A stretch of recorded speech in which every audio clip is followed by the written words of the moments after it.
Siç e thash më herët, do ndalemi tek zona më kritike, atje ku fatkeqësisht një person ka humbur jetën dhe përfitoi nga rasti, dërgojmë ngushëllimet familjarëve të zotërisë, i cili ishte punonjës i OSHE-s apo merrej me rregullimin e një defekti që shkaktoi pikërisht moti i rënduar ditën e djeshme. Mikel Marsi është me ne në një lidhje direkte për të na dhënë më tepër detaje rreth punonjësit,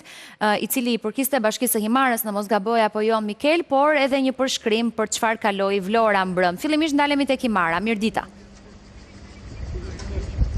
Sidorela, të përshëndes, në fakt për shkak të situatës përkeqësuar të motit me era të fuqishme, ku ditën e djeshme gjithë zona jugore, Vlora, Himara dhe më pas Saranda ka pasur era të fuqishme. Në Himar për shkak të erave të fuqishme ka pasur edhe defekte në sistemin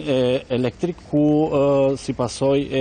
e kësaj humbi jetën edhe 54 vjeçari Bashkim Borçi. Ngjarja ka ndodhur rreth orës 3:40 minuta pikërisht në zonën e Potamit në Himar, ku 54 vjeçari i cili ishte punonjës i OSHE-s të Elbasanit kisha ardhur pikërisht në zonën e Himarës pra për sezonin veror, ku ishte mbështetës si punonjësve të OSHE-s të Himarës dhe pra për të lidhur dhe defektin e për të rregulluar defektin i cili ndodhi gjatë orëve 22 të mbrëmjes djeshme për shkak të erave të forta. Ai nuk ka mundur dot, ose më saktë një shkëputje elitarit i cili lidhte nëpërmjet trupit të tij dhe shtyllës ku ai kishte hipur për të rregulluar defektin, është shkëputur pra litari dhe nga 9 metra lartësi ai kishte rënë poshtë duke humbur jetën. Kjo ka qenë një ngjarje e rëndë e cila mund të themi ka qenë pasojë e erës së fortë, pra shkëputje energjisë elektrike dhe ajo çfarë ndodhi më pas humbja e jetës së elektriçistit 54 vjeçarit në Elbasani. Në fakt era ka qenë mjaft e fuqishme ditën e djeshme dhe pikërisht në orën 21:10 minuta të mbrëmjes dhe ka qenë një,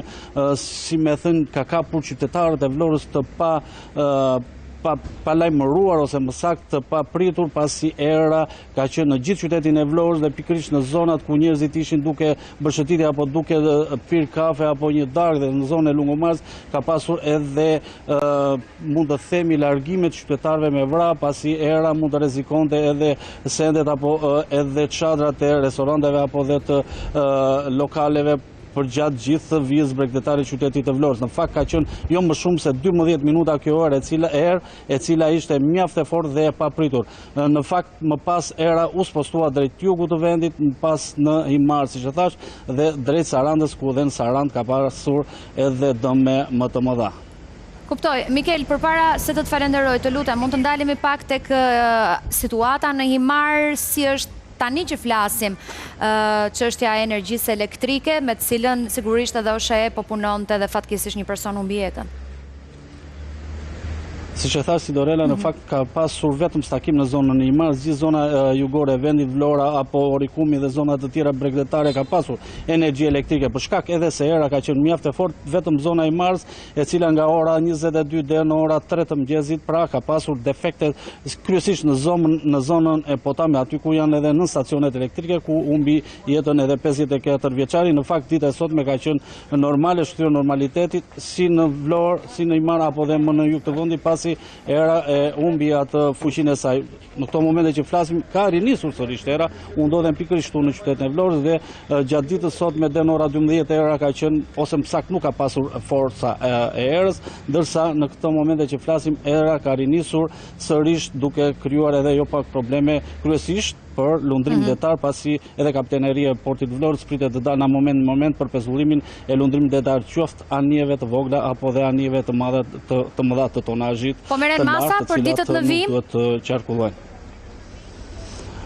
Për ditën sigurisht do merë masa, kapiteneria e portit Vlorës do njoftoj ditën nga sot deri në ditët në vijim, duke parë edhe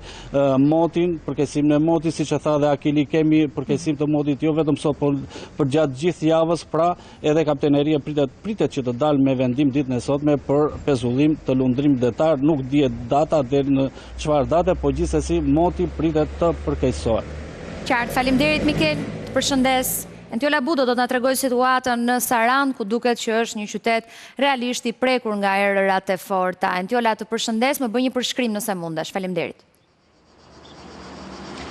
Sidorela, ju përshëndes edhe unë, në fakt kanë mjaftuar vetëm 5-6 minuta stuhi e furishme dhe nga ana tjetër reshje me intensitet të lartë në qytetin e Sarandës për të shkaktuar dëme të konsiderueshme, kryesisht e prekur më shumë zona e Sarandës, por edhe Ksamili dhe ka rrëzuar pemë të panumërta në bulevardin kryesor pra në shëtitoren e Sarandës, e po ashtu edhe në Ksamil e njëjta situatë, ka pasur rrëzim të pemëve,